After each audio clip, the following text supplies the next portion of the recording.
Welcome to NIP. Good evening. ఈరోజు మనం చేయబోయే చిన్న డిస్కషన్ పోలీస్ నోటిఫికేషన్ మీద మీ అభిప్రాయం ఏదైతే ఉందో మీ టోటల్ అభిప్రాయం మొత్తం చేంజ్ అయిపోతుంది. అసలు ఎందుకు చేంజ్ అయిపోతుంది అంటే, ఫస్ట్ ఆఫ్ ఆల్ మనం ఎప్పుడైనా సరే పోలీస్ నోటిఫికేషన్ పడ్డది లేకపోతే ఏ నోటిఫికేషన్ పడ్డది అన్నా సరే మన మైండ్కి వచ్చేది ఏంటంటే, లాస్ట్ టైం 1-2 మార్క్స్ తోటి మిస్ అయిన ఆస్పిరెంట్స్ మస్తు మంది ఉంటారు. కాబట్టి కొత్త వాళ్ళు ఏమనుకుంటారంటే, 1 మార్కు 2 మార్కులతో మిస్ అయిన వాళ్ళు అంతా మాకు కాంపిటీషన్ అని కొత్త వాళ్ళు అనుకుంటారు. ఆల్రెడీ 1-2 మార్క్స్ తోటి మిస్ అయిన వాళ్ళు కూడా ఏమనుకుంటారంటే, లాస్ట్ టైం 1-2 మార్క్స్ తోటి మిస్ అయిందిగా, సేమ్ అదే రేంజ్లో ప్రిపేర్ అవుదాం, ఇంకొంచెం కష్టపడదాం, ఈసారి కన్ఫర్మ్ జాబ్ వస్తుంది అన్న ఆలోచనతోటి వాళ్ళు ఉన్నారు. సో ఇప్పుడు నేను మీకు చెప్పబోయేది ఏంటంటే, లాస్ట్ టైం ఈ పోలీస్ నోటిఫికేషన్ పడ్డది ఎప్పుడు పడిందంటే 2022 సంవత్సరంలో పోలీస్ నోటిఫికేషన్ పడ్డది. ఈ 2022 సంవత్సరంలో పోలీస్ నోటిఫికేషన్ పడ్డది ప్లస్ ఇప్పుడు మళ్ళీ ఎప్పుడు పడే ఛాన్స్ ఉంది అంటే 99.9% 2026లో పడే ఛాన్స్ ఉంది. నేను మీకు చెప్పేది ఏంటంటే, ఫస్ట్ పాయింట్ మనం దీంట్లో రియలైజ్ కావాల్సింది ఏంటంటే, ఒక్క నోటిఫికేషన్కి గ్యాప్ 4 years వస్తుంది. మీరు చూసుకున్నట్లయితే 2018లో పడ్డది నోటిఫికేషన్. 2018 నుంచి 22కి 4 years, 22 నుంచి 26కి 4 years. సో ఒక్క నోటిఫికేషన్ విలువ 4 years. చాలామంది 2018 నుంచి ప్రిపేర్ అవ్వకుంటూ కూడా మొన్న వచ్చిన 2022 నోటిఫికేషన్లో కూడా బయటపడలేకపోయారు. వాళ్ళు ఇంకా కూడా వాళ్ళ ప్రిపరేషన్ కంటిన్యూ చేస్తూనే ఉన్నారు. ఇప్పుడు ప్రిపరేషన్ కంటిన్యూ చేస్తున్నారు అంటే వాళ్ళ ఆలోచన ఏంటంటే, అప్పటి నుంచి మేము చదువుతూనే ఉన్నాం, నోటిఫికేషన్ పడగానే కొంచెం గట్టిగా ప్రిపేర్ అవుతున్నాం, నోటిఫికేషన్ పడకముందే టైంపాస్గా అటు ఇటు రోజు 1 గంట సేపు 2 గంటల సేపు ప్రిపేర్ అవుతున్నాం, అయిపోతుంది అని అనుకుంటారు. కానీ ఇప్పుడు 2018 నుంచి 2026 సంవత్సరం దాకా కూడా మనం చూసుకుంటే, మీ చుట్టుపక్కలనే మీ పక్కనో మీ బ్రదర్సు, మీ సిస్టర్సు, లేకపోతే మీ రిలేటివ్స్ను మస్తు మంది మీకు కనిపిస్తారు. 2018 నుంచి కూడా ప్రిపరేషన్లు ఉంటాడు, ఇప్పుడు కూడా ప్రిపరేషన్లు ఉంటారు. 2026 సంవత్సరంలో కూడా ప్రిపరేషన్లో ఉంటారు. రేపు నెక్స్ట్ అటెంప్ట్ కూడా 2018 నుంచి ప్రిపేర్ అయ్యే వాళ్ళు వస్తారు 2026కి. సో మెయిన్గా ఇప్పుడు ఈ 1-2 మార్క్స్ తోటి మిస్ అయింది అని చెప్పిన చూసారా నేను, ఆ 1-2 మార్క్స్ తోటి మిస్ అయిన వాళ్ళు అసలు ఎందుకు మిస్ అయింది, మాకు 2018లో మిస్ అయింది చాలామందికి 1-2 మార్క్స్ తోటి. పర్సనల్గా నాకు తెలిసిన వాళ్ళకే 1-2 మార్క్స్ తోటి 2018లో మిస్ అయింది.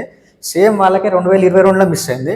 రేపు 2026లో కూడా మిస్ కాదు అనడానికి ఆప్షన్స్ లేకపోలేదు.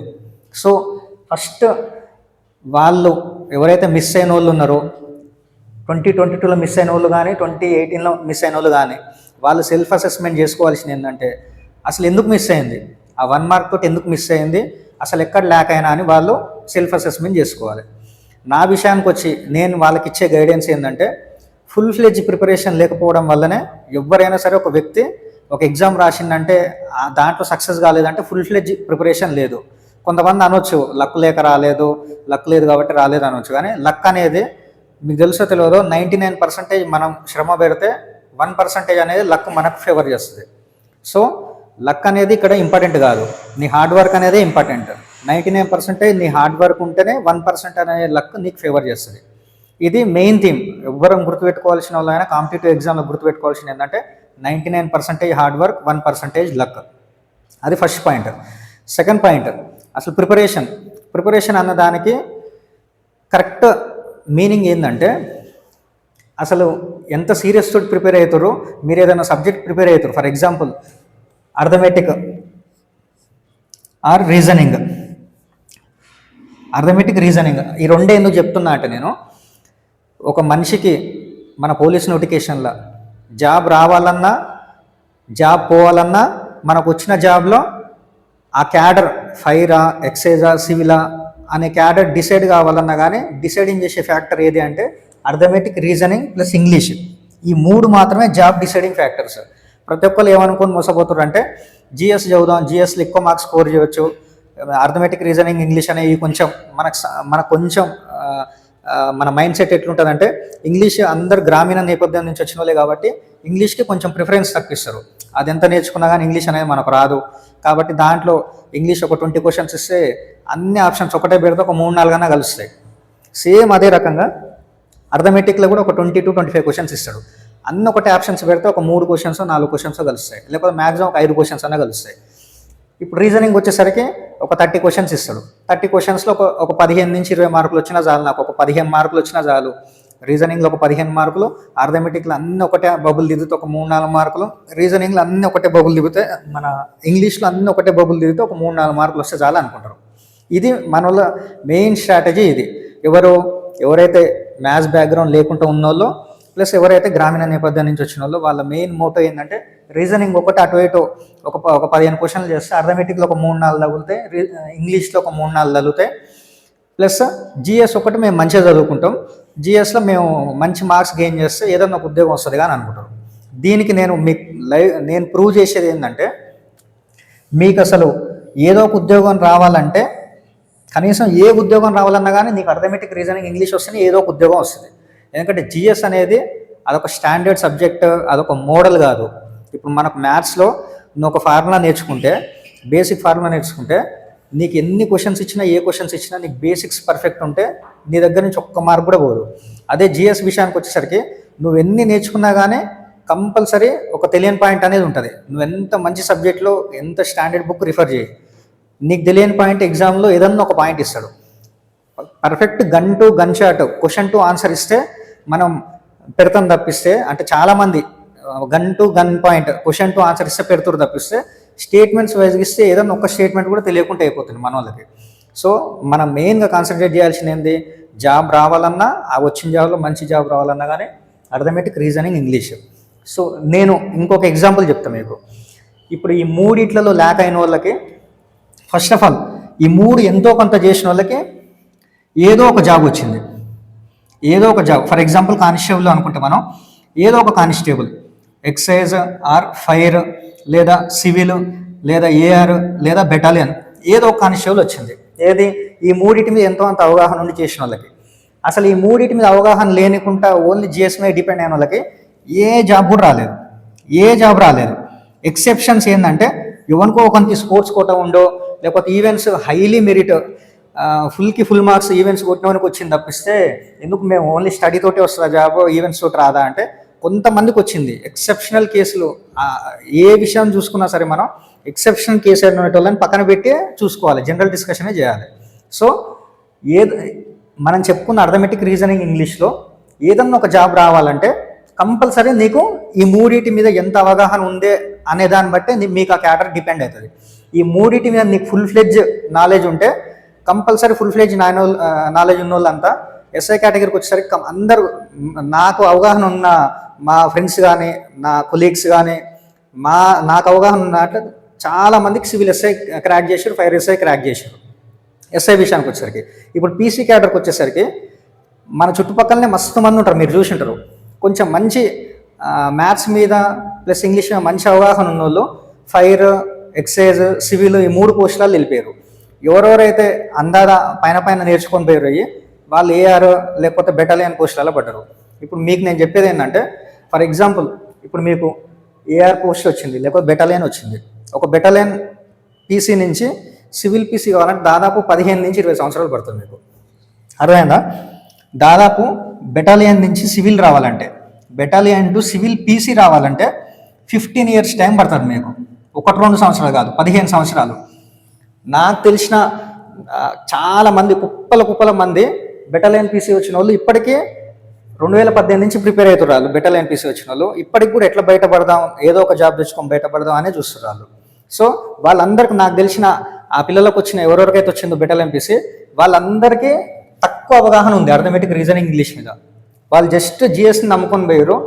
సో వీటి మీద కొంచెం అవగాహన ఉంది, జిఎస్ని మొత్తం టైం జిఎస్కి కేటాయించారు. వీటి మీద నార్మల్ అవగాహనతో ఏదో ఒక ఆప్షన్ అన్నట్టు పెట్టిపోయారు, బెటాలియన్లో పడ్డారు.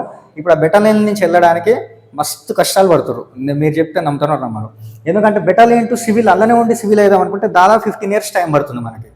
సో వాళ్ళు మళ్ళీ బెటాలియన్ పీసీ చేసుకుంటూ మళ్ళీ ఫర్దర్ నోటిఫికేషన్ వస్తే ఇప్పుడు వేరే సివిల్ లేకపోతే ఎక్సైజ్ దాంట్లోకి వెళ్ళిపోదాం అని ట్రై చేస్తారు.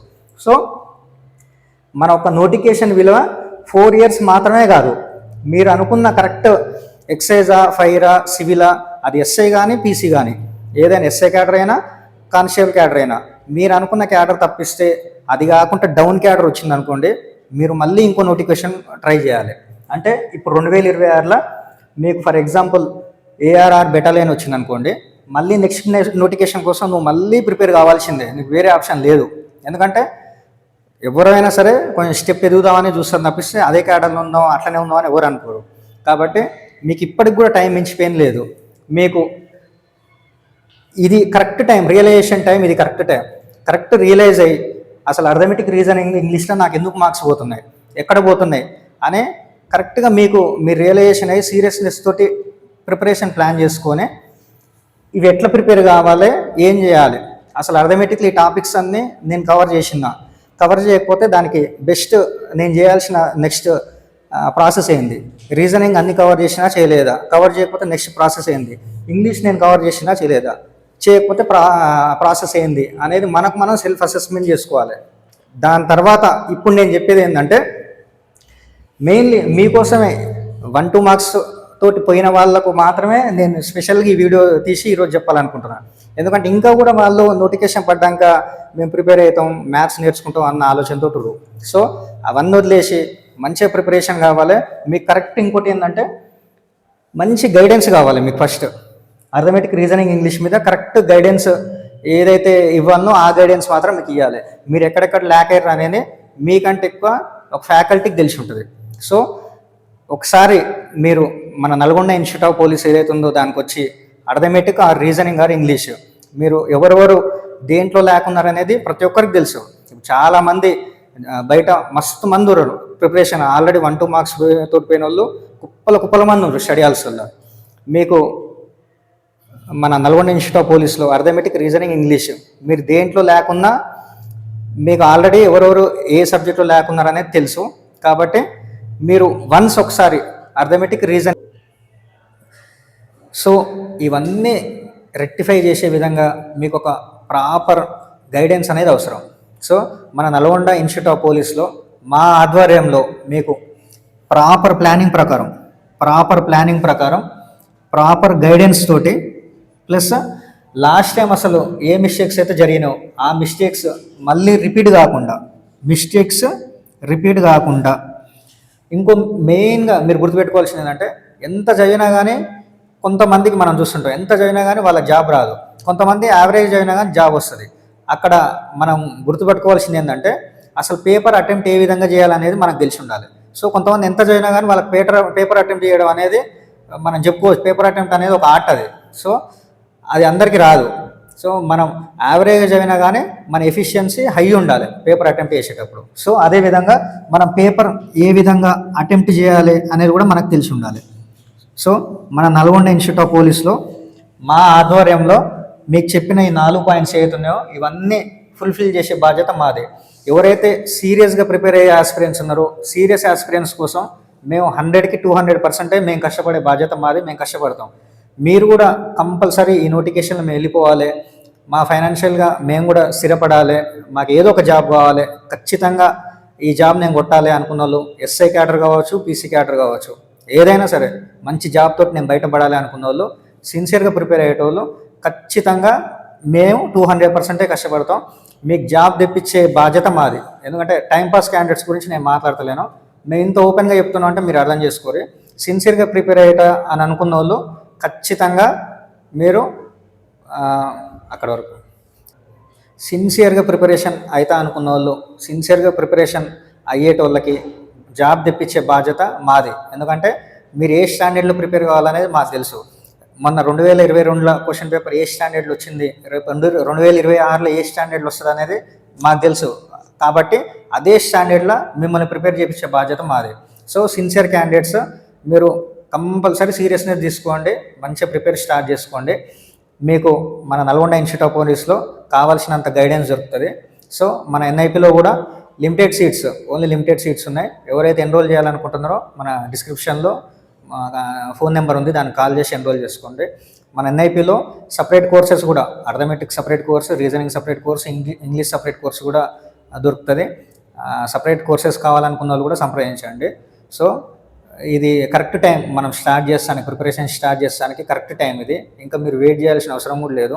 సో ఎందుకంటే ఇప్పుడు మనకు ఆల్రెడీ తెలిసిపోయింది, నెక్స్ట్ ఇయర్ మార్చ్ ఆర్ ఏప్రిల్లో 100% నోటిఫికేషన్ అనేది ఫిక్స్ అయిపోయింది. సో కొంచెం ముందు నుంచే మీరు ప్రిపేర్ కావాలి. లాస్ట్ టైం చేసిన మిస్టేక్ ఈసారి చేయకుండా ఉండాలి. ఓకే. సో ఈ వీడియో చూసిన వాళ్ళు అయితే కనుక వీడియో మీకు నచ్చినట్లయితే లైక్ అండ్ సబ్స్క్రైబ్ చేయండి. Okay, thank you.